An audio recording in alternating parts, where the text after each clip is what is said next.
আসসালামু আলাইকুম বন্ধুরা, আপনারা সবাই কেমন আছেন? আশা করি আপনারা সবাই অনেকটাই ভালো আছেন। আমিও আলহামদুলিল্লাহ অনেকটাই ভালো আছি।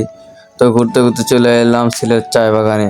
আমি এবং আমার বন্ধু তসিফের অনেক দিনের চিন্তা ভাবনা ছিল, স্বপ্ন ছিল যে আমরা একদিন না একদিন সিলেট চা বাগানে ঘুরতে যাবো।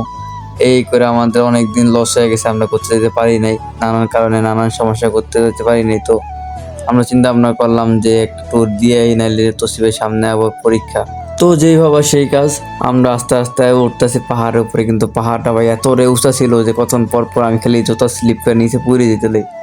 তারপর আমরা যেহেতু গ্রাম অঞ্চলের মানুষ, আমাদের এমন কোনো সমস্যা হয় নাই।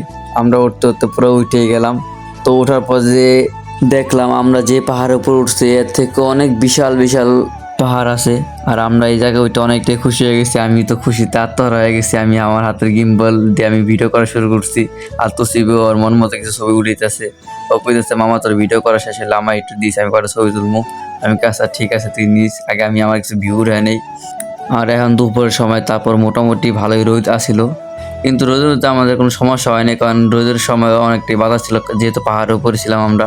আমি শুধু চারিদিকে তাকায় দেখতেছিলাম যে কেমন লাগে দৃশ্যটা, কারণ আমরা সবসময় শুনে এসেছি যে সিলেট চা বাগান অনেকটাই সুন্দর। আমরা যে পাহাড়ে উঠছি, পাহাড়ের নিচ দিয়ে কিছু পাতা আছে আর উপর দিয়ে অন্য সব গাছগাছালি আছে, আমরা ঠিক মতো এগুলোর নাম ভালো মতো জানি না। আর আমরা যে এখানে আসলাম আমাদের সাথে একটা বিশাল বড় একটা স্ক্যাম হয়ে গেছে। আমরা যে গেট দিয়ে বাগানে উঠছি ওই জায়গায় কিছু লোক ছিল, 2-4 জন লোক ছিল। তারা বলছিল যে এই জায়গায় উঠতে হলে টাকা দেওয়া লাগে। আমরা মনে করছিলাম হয়তোবা তারা বাগানের মালিক বা হয়তোবা কর্মচারী, যারা তাদেরকে মনে এমনভাবে নিয়োগ দিয়ে রাখছে যে যারা যারা উঠবো এখানে সবারই টাকা দিয়ে উঠছো এখানে। তো আমরা ভালো ভালো টাকা দিয়ে দিছি, কিন্তু আমরা পরের বার বুঝতে পারলাম যে আমাদের কাছে এটা স্কিম করে তারা টাকাটা নিচ্ছে। আর তারা অনেক কথাই বলছিল যে পাহাড়ের উপরে 2-3টা চায়ের দোকান আছে। আমরা ভাবছিলাম হয়তোবা সত্যি এই হইতে পারে। আমরা তা করে টাকা দিয়ে আমরা উপরে উঠেছি, কিন্তু উপরে উঠে দেখলাম যে সবই খালি বালি, আমাদের একটা মিথ্যা কথা কওয়া হয়েছে আর আমাদের সাথে একটা ভালোই একটা স্কিম হয়ে গেছে।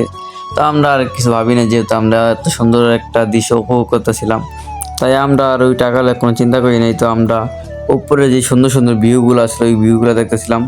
তো আমাদের সুন্দর একটা ভিউ নিতেছিল, কারণ সাইড দিয়া সবই চায় বাগান ছিল। আর এখানে কিছু রুল ছিল যে এখানে একটা সাইড ছিল আলাদা করা, যে ওই সাইডে একটা মেইন বাগান এবং এই সাইডে একটা ছোট বাগান। আমরা ছোট বাগানে ঢুকছি প্রথম, তারপর আমরা বুদ্ধি করে 3জনে আলাদা হয়ে গেছি। আর একজনে আলাদা ভাড়া এসে ওরে বলছি যে তুই এখানে থাকবি, আমরা ওইখানে যাইমু, ওইখান থেকে আমরা আগে দেখাম, তারপর তোর আমরা এখানে পাঠাবো। ওরে রেখে আমরা মেইন বাগানের মধ্যে ঢুকে গেলাম। আর বাগানে ঢুকে আমরা দেখতে পেলাম অনেক সুন্দর একটা ভিউ। আর এইখানে আগে যে জায়গায় ছিলাম আমরা তার থেকে এই জায়গা অনেক গুণ ভালো ছিল, কারণ সাইডে ছিল আপনাদের কিছু ইরি ক্ষেত, ওইখানে জ্বালা বুনছে। আর আমরা এখানে আসার পর দেখলাম যে একটা ভাই আমাদের আগে এখানে ঢুকে পড়ছে, সে এখানে অনেকগুলো ছবি তুলতেছিল। আমার বন্ধু তো বললো যে দেন ভাই আমি কারো ছবি উঠাইতে আপনাকে।